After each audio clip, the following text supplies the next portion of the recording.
Stay in your vehicle. Back in April of 2013, I went through something that I haven't been able to talk about. I was paid a significant amount of money to stay quiet in return for signing a 10-year agreement to shut the hell up. Now that the time is up, I've considered my options.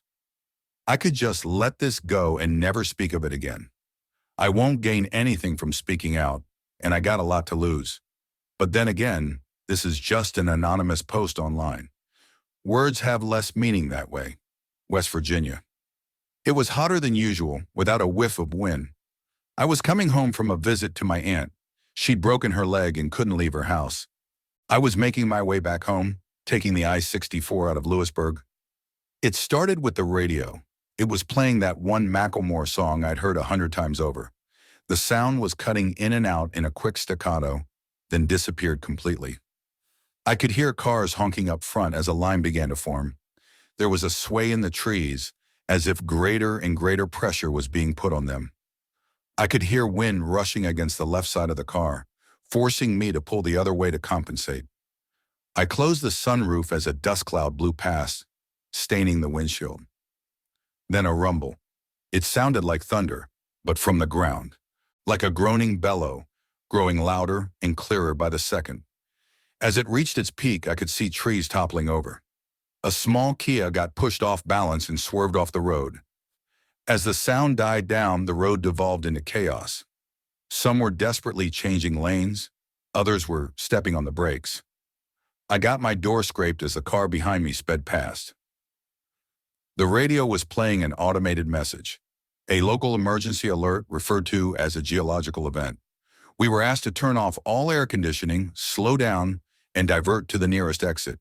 It repeated in a monotone voice. Geological event, no air conditioning, slow down, divert to nearest exit. Minutes passed. There was a line forming further down the road, police officers blocking the lanes in all directions, leaving a highway exit as the only option. Some folks were trying to push past the barricades but were forced back at gunpoint. I could see officers wearing gas masks and riot shields. We were waved in. I followed the exit and got directed to the right. There was an open field that was used as a sort of impromptu parking lot. Cars were being waved in and parked in a way that boxed us in, leaving no room for us to open our doors in either direction unless we got parked at the edge. 4 lines of cars with about 10, 15 vehicles per line. Surplus vehicles were directed further down the road. The place was packed. I got stuck in the second row, about 6 cars in. Pretty much everyone around me were on their phones. I didn't have anyone to call, but there seemed to be an issue getting a signal through. The radio was still repeating the emergency message. Voices were getting louder. A man 2 cars to my left leaned out of a gap in the door, screaming at the officers to answer his question. They responded immediately with a warning shot straight into the air. "Stay in your vehicle," they screamed. "Lock your doors, I'm not telling you again." A couple of folks were filming, but there seemed to be trouble uploading. We were losing bandwidth. It didn't take long until phone signals were completely blocked. I think a video or 2 of that officer firing into the air made it online. They were patrolling back and forth.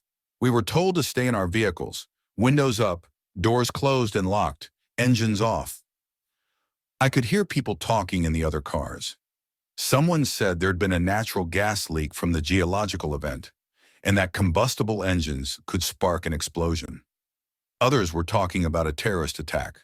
There were no answers, and the officers weren't eager to talk. After about an hour, things were getting ugly. People were hungry, thirsty, and restless. One officer stepped up on the front cars, handing out water bottles, crackers, and processed cheese slices. He had to step from one car to another, denting the hoods with his steel-tipped shoes. They were also handing out thick black plastic hygiene bags for people who needed to relieve themselves. "Use them, seal them, drop them out the door, then lock up and wait." I'd crawled into the back seat, pulled down my cap, and tried to relax. I'd been playing some games on my phone, but the battery was running low. I wanted to save some, so I settled for having a nap instead. The sweat was stinging my eyes, not because of how warm it was, but because of how nervous I was. No matter what I did, I felt trapped, and the car felt smaller and smaller. I couldn't get out if I wanted to, and it physically hurt me to think about how little control I had. Is that what claustrophobia feels like? A couple of officers were discussing something by the front line. One of them had a white cotton glove on, which he used to wipe off the hood of one of the front cars. The glove was taken off and put into a bag, which in turn was sealed with a hot air gun. I was getting the impression that our cars had been covered in something. I wasn't the only one considering it. There were two college kids in the car to my left, and they were discussing it too. Anthrax, one of them said. Gotta be. Nah, gold dust, the other chuckled. They don't want to share. You know what? The first groaned. I honest to God hope you're right. You're not, but I hope you are. You. I joined in the conversation shortly after. I offered another explanation. Something combustible. Something that might blow up if we started our cars. They were willing to consider this. The car behind me couldn't hear us, but the driver held up a notebook with the text. If we don't know what it's gotta be aliens. I couldn't tell if they were serious, but they weren't laughing about it. A man in his 50s and what looked like his daughter. There were a couple of other folks in the other cars. A man in a black shirt, sort of looked like a preacher without a collar. Two middle-aged women with a kid in the back seat. A fat man blaring Johnny Cash from his stereo. A couple with a teenage son who couldn't stop drumming on the windows. We'd been stuck for about 2, maybe 2.5 hours when a truck rolled in. One of those with a large water tank. It was unmarked, looked civilian. As it rolled in, they were calling out on the megaphone. We'll be hosing your vehicles down, they said. Keep everything locked and closed. Then we'll be covering your vehicle with protective plastic while we wait for it to dry. After that, we'll start letting you go in an orderly manner. I repeat, most of us were relieved. It was only a matter of time now. It was getting dark. They were getting up on the cars, hosing them down thoroughly. It smelled of chlorine, so maybe they'd mixed something into the water. As they came to my car, they stepped up on it and double-checked the sunroof, making sure it was locked and secured. They sprayed the car down, bathing it in chemical stink. The kind that gets stuck to the back of your throat. It took a long time for them to finish, at least an hour or two. After that, they were rolling out a kind of plastic cover at the short side of the lot, the kind you use to protect pools or rain covers for football fields. They used 2 squad cars to slowly drape the thing over the entire lot, securing the edges with large rocks. Please stay calm, they called out as the plastic crawled over us. I know this is uncomfortable, but this is for your own safety. Once the cleaning is done, you will be free to go. Stay inside your vehicle at all times. I repeat, I did as I was told. I stayed inside and I watched that plastic cover sweep over me. It felt like getting buried alive. All lights went out, leaving me in complete darkness, accompanied only by the vague, disembodied voices of the others. The college kids were talking about where they were going to go after this. Someone was honking, not sure if it was to show support or discontent. Someone else was cheering. I took my last swig of water, washing down my final plane cracker. I got back in the driver's seat. I could hear as they finished moving the plastic cover and parking their squad vehicles. I waited patiently, figuring it'd be maybe another hour or so. They hadn't really given us a timeline, but I could breathe a little easier. Sort of. I was going back and forth between feeling empowered with my hands on the wheel and feeling like I was stuck in a metal coffin. It was so dark, and everything smelled of plastic and chemicals, like a car wash stuck in time.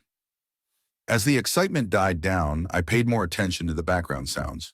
I tried to filter out the various discussions from the nearby cars, and somewhere in the distance, I heard raised voices. It wasn't coming from the cars, but the officers. Whatever they were talking about, it was a heated discussion. An hour came and went, and people were getting impatient. More cars were honking. Others were yelling, demanding answers. I couldn't get my leg to stop shaking. The more I thought about getting out of there, the smaller the car felt. I was hyper-focusing on things I couldn't control. I was a little thirsty, and I was out of water. I needed to use the bathroom. I wanted to stretch my legs and go for a walk. I wanted to breathe fresh air and get that awful chemical taste out of my mouth. I heard cars starting, accelerating. The truck was moving, somewhere off to the side. We need you to stay in your vehicle, A voice screamed over the megaphone. Do not leave for any reason. Stay in your vehicle. Cars speeding off. Not many, but a couple. Then quiet. The officers left us there. Everyone was quiet. A couple of folks had opened up their phones, using them as flashlights to look from car to car. Looking out at the sea of vehicles, all of us trapped under that dark cover, I could see a handful of lights cut off by sharp silhouettes. I couldn't make out who was who in the dark. It was all just people. Anonymous. I heard a gasp somewhere in the back. There was a metallic clunk, like when the officers climbed atop our cars to get us our water. There was a careful cheer as some folks figured they were taking off the plastic cover. But that wasn't it. Instead, there were more footsteps. The cheers slowly died down as more and more footsteps pattered across our cars. I stopped counting after a dozen. The silhouettes in the other cars were still. We all held our breaths, waiting for an answer to show itself. What the hell was going on? What was that sound? Somewhere off to my right, I heard a voice. Who's up there? It sounded like an older man. I'd seen a pickup truck that way earlier. Almost as a response, the footsteps stopped. There was a faint clicking sound, like someone snapping their tongue against the roof of their mouth. Click, click. And from further away, a click in response. From somewhere to my left, another couple clicks. Then a cascade of clicks. Dozens, maybe hundreds. There was an awful metallic noise coming from my right. Then breaking glass, a scream, cut short, followed by several irregular taps of the car horn. One of the silhouettes in the distance turned into a blur as something passed through the windshield, cutting through the plastic cover. Somewhere in the front row, the roof of a car was cut wide open. Someone was pulled up out of their seat. 2 cars back from where I was, there was more glass breaking. It sounded like a wild animal got in. I could see a weak hint of red spattered against the passenger side windows. I wasn't getting any air. I could feel my heart beating through my chest as my arms started shaking. My hands were cramped around the steering wheel, and I felt sweat dripping down my shoulders. I couldn't control it. I didn't even see what was going on. But these sounds, these screams, they awakened something primal. This was danger, a threat. My body knew long before I did. The college kids in the other car were ducking down. One of them waved a hand at me, as if telling me to get down. I nodded. I scrambled into the back seat. I couldn't see where I was putting my hands or my feet. Everything is different in the dark. As I tumbled my way over, my foot accidentally tapped the car horn. It was a quick tap, a fraction of a second. But to me, it was the loudest sound in the world. I was lying on my stomach in the back seat, and within seconds, something heavy climbed onto the hood of my car. I could feel the car buckling. It was much heavier than the man who'd passed out water bottles. I held my hands in front of my mouth to stop the panting, but I just ended up snorting up sweat instead. My nose stung as I bit my tongue, listening to every metallic groan as whatever was outside moved and shifted. Click, click, and from behind my car, a click in response. There were no lights being held up anymore. Everyone was cowering, going quiet. I pushed myself up against the door behind the driver's seat, trying to make myself as small as possible. I could hear the frame of the car complain as something slowly moved. When it came to my sunroof, there was a slight crack. That made it stop. Another crack. I silently shook my head as if trying to ask the car to stop. That thing was going to break. And it did. My legs were showered with glass as a big blob of plastic cover dipped into my car. Something big came tumbling into the front seat, still covered in protective plastic. It twitched and spun around, its clicking turning from a careful question-like noise to a never-ending barrage. It was calling for help, alerting others. And it was cutting its way through the plastic. There were footsteps coming from every direction, some of them leaping from car to car, some of them leaping far enough to skip a car as they hurried. I was going to be swarmed within seconds. I fumbled with my hands, accidentally cutting my thumb on the broken glass. I managed to open the passenger side door, but even at its widest, and even when pressing into the college kid's car, it wasn't enough room to get out.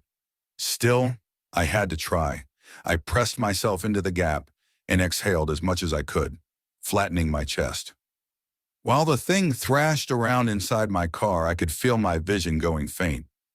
Black spots popped up at the edge of my vision. My arms were going weak, and yet by some miracle, I made it through. As my face hit the gravel of the makeshift parking lot, I felt the burn of residual chemicals. I swallowed my instinct to run, instead staying on my stomach, forcing myself to crawl under my car. There were more of them, some climbing on, some off. My chest was pressed to the ground as the weight shifted. I heard breaking glass from the windshield and tearing fabric. Something was stuck up there, and it was furious, like a trapped animal. I could hear the college kids mumbling to one another, trying to stay calm, one assuring the other that all they had to do was stay low, stay quiet, and wait.